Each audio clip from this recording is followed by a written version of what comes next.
Hello friends, welcome to a new episode of Drishti IAS Editorial Analysis. In this editorial analysis, we do three things. First of all, we link the editorial to the UPSC syllabus. Secondly, we try to understand the key points of the editorial.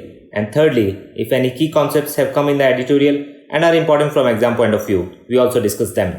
So let us begin today's editorial analysis. Dear viewer, this video is available in Hindi as well. If you wish to watch it, please visit our Hindi YouTube channel, Drishti IAS. For your convenience, the link for this video in Hindi has been provided in the description below.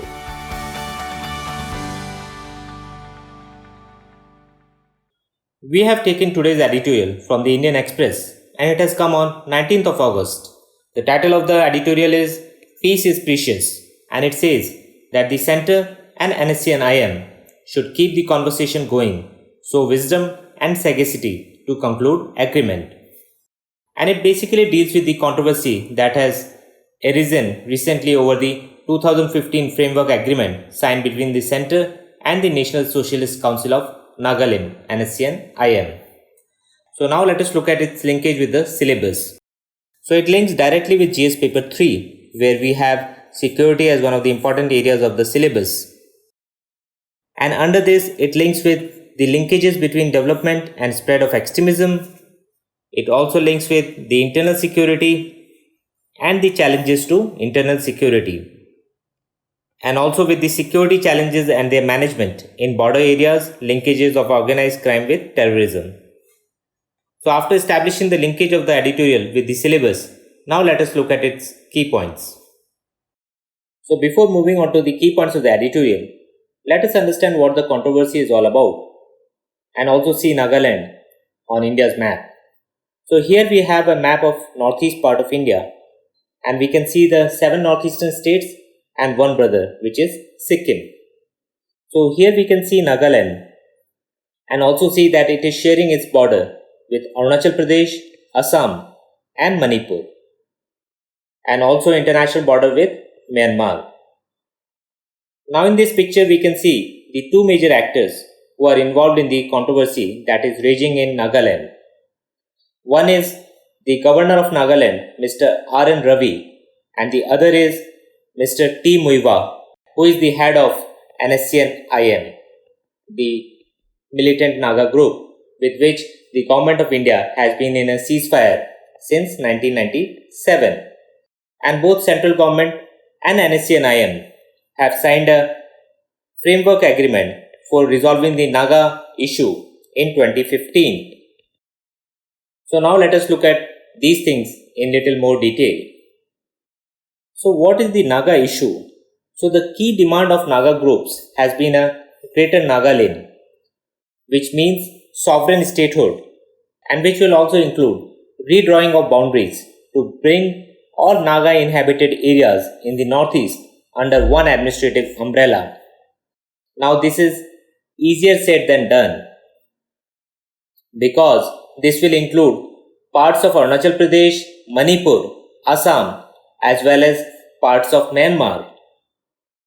And the demand of the Naga groups also includes a separate Naga Yejabo, which is a Naga constitution and a Naga national flag. And now let us look at what is the conception of Greater Nagaland which the NSC and IM proposes. So in this map we can see the present day Nagaland and what is the conception of Nagaland by the NSC and IM in the shaded portion. So it will include almost the entire Manipur, parts of Assam and parts of Arunachal and also parts of Myanmar. And that is why resolving this Naga issue has been such a big problem, because as soon as Government of India will agree to this demand of Greater Nagaland, it will lead to rebellion in other parts of Northeast, as the people of Manipur, the people of Arunachal and the people of Assam are not ready to part with their territories, and that will also apply to the government of Myanmar as well. Also, we should know about the Nagas that they are not a single tribe but an ethnic community that comprises several tribes who live in the state of Nagaland and also in the neighborhood. The Nagas belong to the Indo-Mongolite family, and the Nagas claim sovereignty on the basis of prior sovereign existence and differences, which is expressed in terms of their uniqueness. And there are around 19 major Naga tribes, and the prominent ones are Aos, Angamis, Konyaks, Lothas, Rangmas, Semas, Thankuls, and so on. So the basic thing here to understand is that Nagas are not a single tribe. They are almost 19 tribes, but they are an ethnic community and they want sovereignty on the basis of their uniqueness. So after this background, let us look at the key points of the editorial. So the editorial talks about the new controversy that has arisen in Nagaland over the 2015 Framework Agreement, which was signed between the Centre and the NSC and IM. Now, the National Socialist Council of Nagaland, and IM here stands for the two founders of the movement, I for Isaac Chisi Shu and M for T Muiwa, who have been the two leaders of this militant group. And this NSC and IM has been the largest faction of Naga nationalists and leading the Naga movement. And the Naga issue has been basically about demanding a separate flag, demanding sovereignty, and now the NSC and IM group also wants a new interlocutor because they are not happy with the current governor of Nagaland and the interlocutor appointed by the centre, who is Mr. R.N. Ravi. So here we should also know the meaning of this term, interlocutor. So interlocutor basically means a person who leads the negotiations, a kind of go-between. So Mr. R.N. Ravi has been the interlocutor appointed by the central government for the Naga peace process. And he was also made the governor of Nagaland in 2019, which had raised the hope that now this Naga peace process will be finally resolved. But that has not happened. And what is the reason behind the recent controversy? So the controversy erupted after Mr. R.N. Ravi, in his capacity as governor of Nagaland, expressed concern in a letter to the Chief Minister of Nagaland, Mr. Nephew Rio, and said that armed gangs in the state are running a parallel government and there is an extortion racket going on in the state by these armed groups. And as soon as this letter was made public, it drew a sharp reaction from the NSC and IM, which called the letter incompatible with the spirit of the Framework Agreement of 2015. And this is an open secret that these armed groups which are operative in Nagaland, they charge a tax from the people, including the public, the government servants, and the business establishments. And this has been a well accepted practice.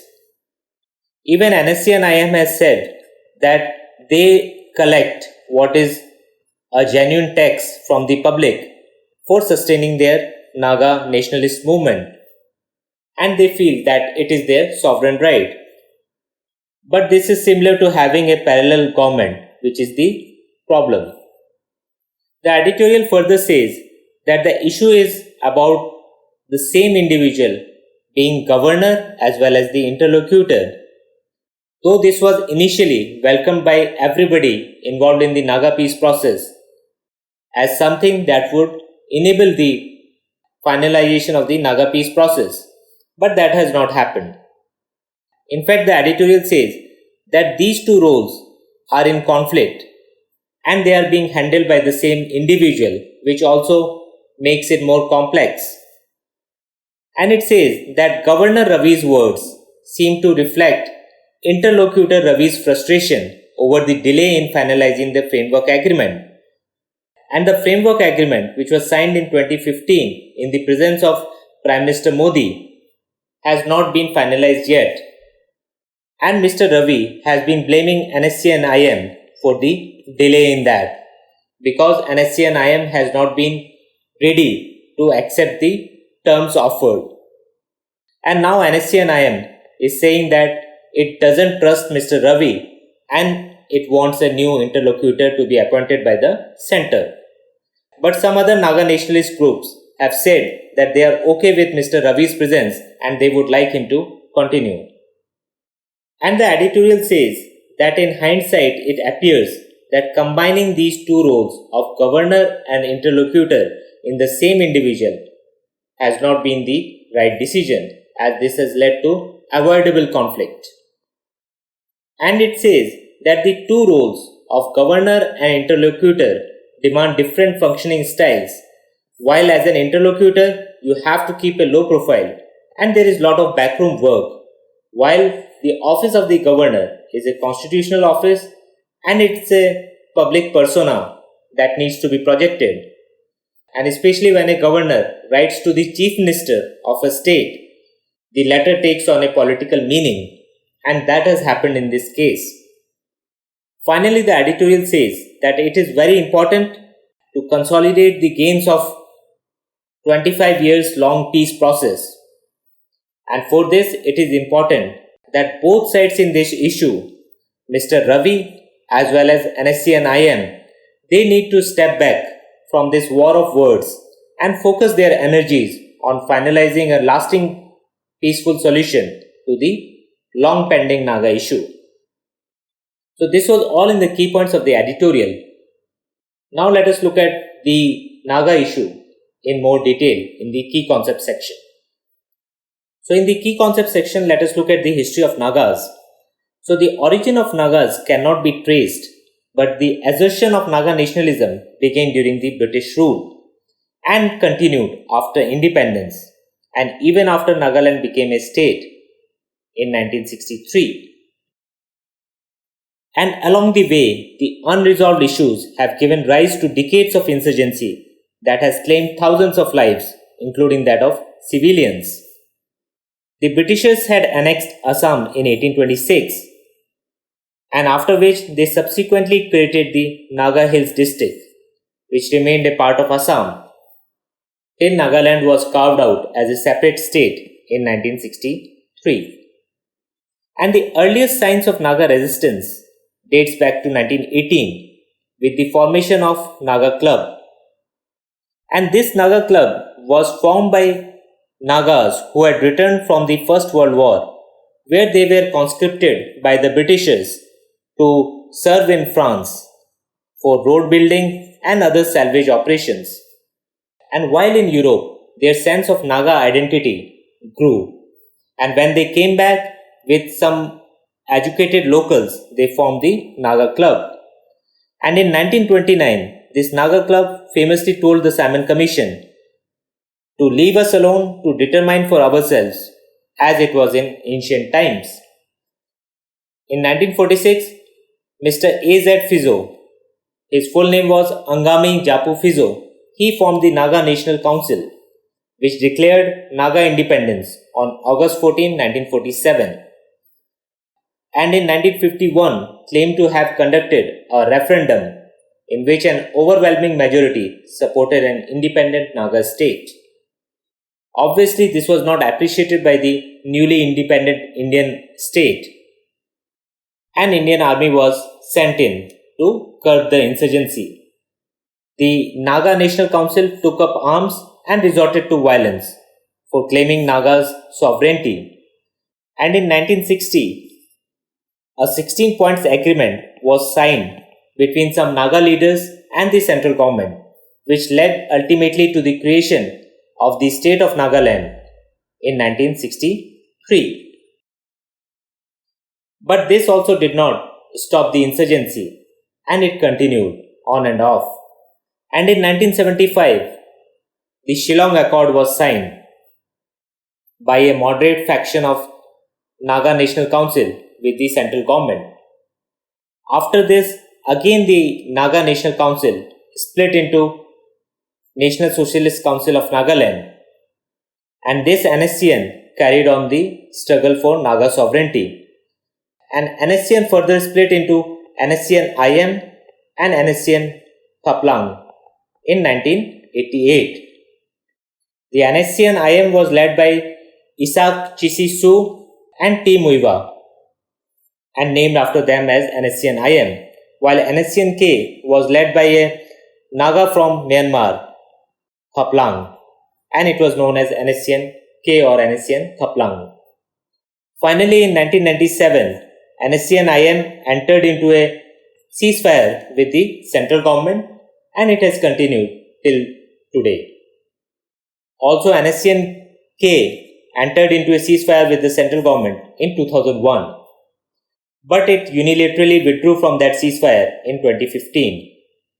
And in 2015 only, the central government and the NSCN-IM signed the framework agreement for resolving the Naga issue.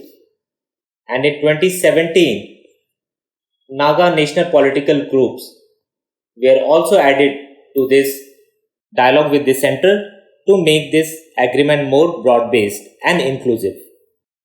So this has been the progress of Naga insurgency so far. So these peace initiatives basically include the Shillong Accord of 1975, the Ceasefire Agreement of 1997, and the Framework Agreement of 2015. And out of these, the Framework Agreement of 2015 is most important. And under this agreement, Government of India has recognized the unique history, culture, and position of the Nagas and their sentiments and aspirations. The NSCN has also appreciated the Indian political system and governance. However, the details of the agreement have not been made public. But recently, after the controversy broke out between Mr. R.N. Ravi and the NSCN-IM, the NSCN-IM has gone ahead and has released the document in the public domain. There is a lot of secrecy surrounding this framework agreement because the demand of the Greater Nagaland by NSCN-IM is bound to raise temperatures in the other northeastern states like Manipur, Arunachal Pradesh and Assam, where the people do not want to let go of the territories of their states. So this is a very difficult situation for Government of India. On the one hand, it has to resolve the Naga issue, and on the other hand, it cannot allow the Naga issue resolution to turn into a bigger problem in these three states. Now, what can be done to resolve the issue? So, the history of Indo-Naga conflict shows that various past agreements have broken down due to different interpretations of the provisions by the parties for their convenience, and therefore various recommendations described below can help to achieve long-lasting peace in the region, such as providing autonomous Naga territorial councils for Arunachal and Manipur, common cultural body for Nagas across the state boundaries, specific institutions for states' development, integration and rehabilitation of non-state Naga militia, removal of the Armed Forces Special Powers Act, also known as AFSPA. And Article 371A basically means that no Act of Parliament shall apply to the state of Nagaland in respect of the religious or social practices of the Nagas. So this is an important article and can be asked in exam. Also, a constitutional body can be set up into issues related to Nagas in their whole territorial spread. So this was all in the editorial analysis. Now let us look at the kind of questions that can be asked in prelims and mains. So in prelims, the question can be asked on the Shillong Accord. When was it signed? So it was signed in 1975 by the central government and the Naga National Council. A question can be asked on the 2015 Framework Agreement as well. So it was signed between the center and the NSCN-IM.